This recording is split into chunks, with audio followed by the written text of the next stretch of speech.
The Montauk Monster strikes again, or at least washes up on shore. An odd creature was apparently washed up on New York's coast, sparking claims that it may be another so-called Montauk Monster.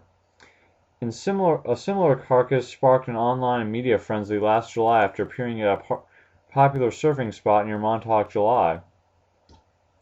Nikki Papers, who runs a website dedicated to the mystery, says she was contacted by a couple on May 5th who think they found what appears to be the Montauk Monster on the North Fork of Long Island.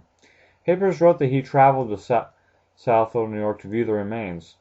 The beast smelled like a mix of low tide and rotting garbage, Papers wrote. It really smelled horrific. I couldn't help but take numerous pictures of it and video clips because I love that horrific stench. I ad-libbed that part. He said the carcass was being kept in a cooler full of ice. Papers suggested that there might be a link between the creature and the nearby Plum Island Animal Disease Center. If this is a genetic mishap from Plum Island, we'd like to sell the remains to an independent lab for study, he wrote on MontaukMonster.com. It has become a race against the clock as the couple who have originally found Beastie are diligently putting more ice into the cooler to keep the carcass fresh. Paper says he's dedicated quite a bit of time to debunking all the theories presented regarding the Montauk Monster since establishing his website last summer. I haven't ruled out biological warfare on this yet. Papers add, a diseased carcass floating in waterways around Long Island could be infecting the water. Some bloggers speculated that the original Montauk Monster may have been a viral marketing ploy for an indie movie, while others suggested it may actually be a decomposing dog, pig, or raccoon.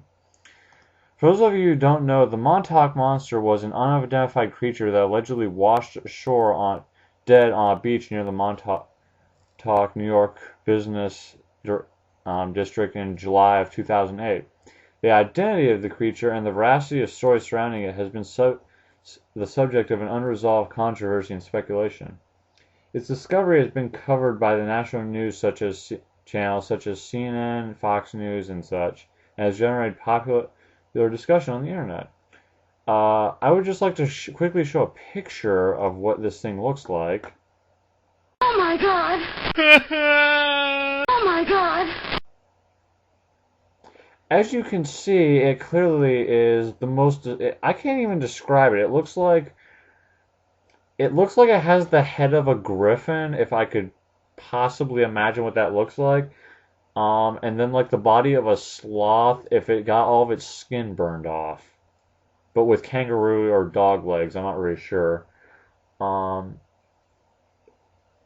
Yeah, I have very little to say because it's just so shocking. But and also, why has no one I don't know, done some DNA testing on it? I mean, it's not that hard to find out see what kind of genes it has in it and say, oh, we know what this species is.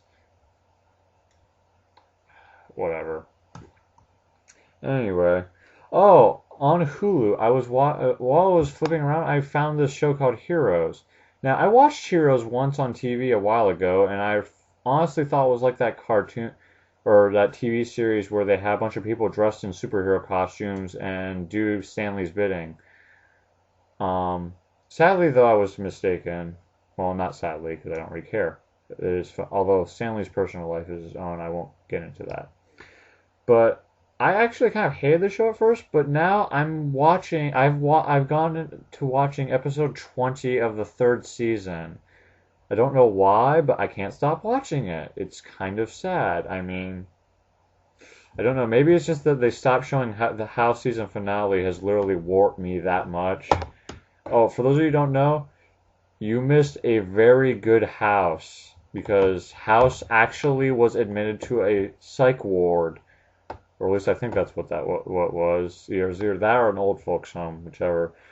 But seriously, it is one of the most disturbing things on the planet. And yeah, pretty much.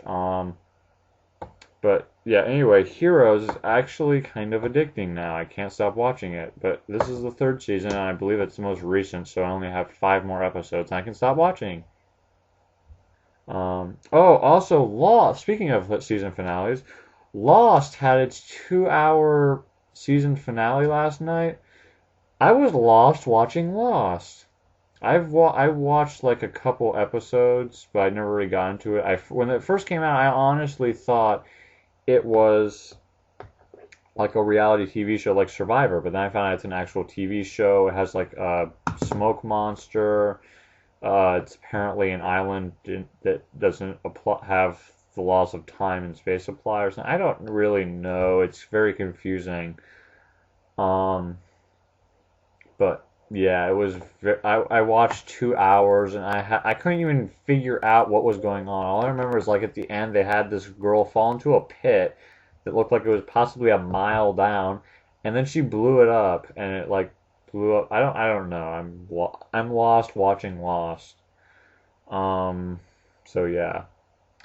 Uh, SBC summer. I know SBC summer classes start next Monday. So for those of you who don't have summer classes, you suck. And for those of you who do, you're all stuck with me if you're going to Clearwater anyway.